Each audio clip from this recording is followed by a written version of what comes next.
Greetings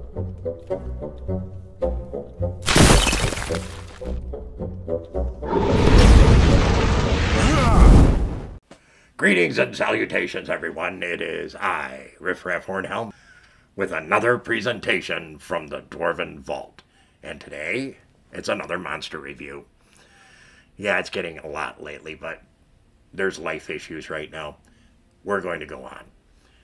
Once again, from the original monster manual, as used in more lower entry-level dungeons, underground, subterranean, emphasis on subterranean, underground, prime material plane, all of these things, we're looking today at the Lizard Man.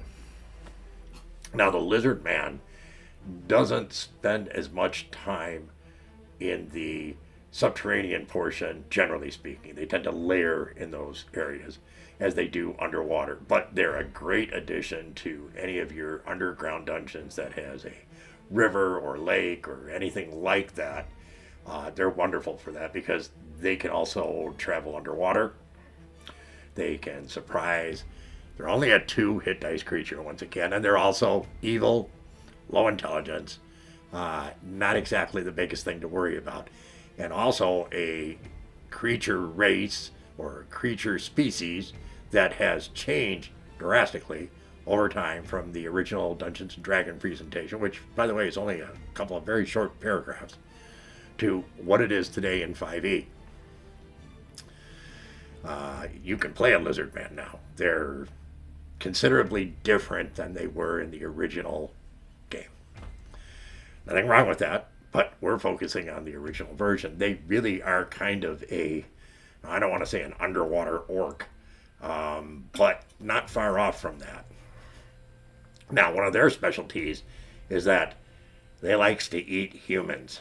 They got to think about human flesh, and they'll go out of their way to either raid a battlefield afterwards to steal human bodies, or, of course, ambush travelers, merchants, families, children, whatever, and drag them back to their lair where they will engage in a horrific feast, feasting upon all these human bodies. So to say that they're not liked by human society would be an understatement. And all the other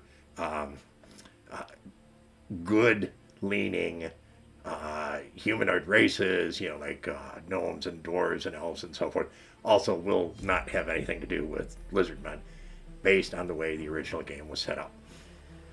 So they're much harder to kill because generally they're at home in a water environment, and if they attack you under those circumstances, they're definitely hard to kill.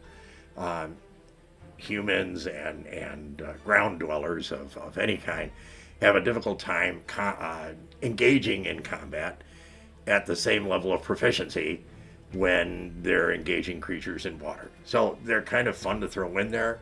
They can be very frustrating for a party because it is harder to kill them because they just don't move the same as they do normally. And that makes it more challenging for them to get through. You don't need very many to cause a fairly large problem for a party if they're not used to combat in water. Other than that, they joined the long list of fairly stupid, underground, evil, humanoid type creatures that include things like,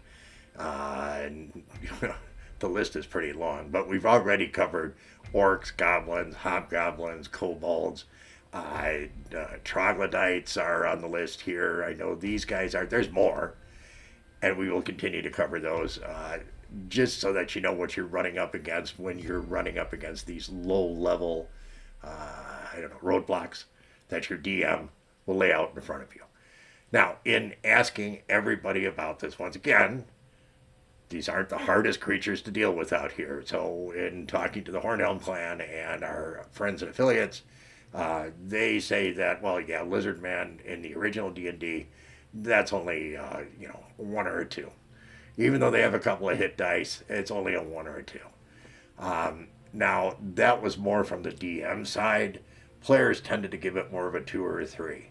And that had a lot to do with how difficult it was to combat them if they were in an actual water situation, whether it was waist deep in a stream or anything like that. They were just more difficult to engage in combat successfully. So that's our view of the ubiquitous lizard man, or his very earliest start and origins within Dungeons and Dragons. Hope you enjoyed that. If you did, consider leaving us a like and subscribing, and by all means, please come back and see us again real soon. And remember, doors rock!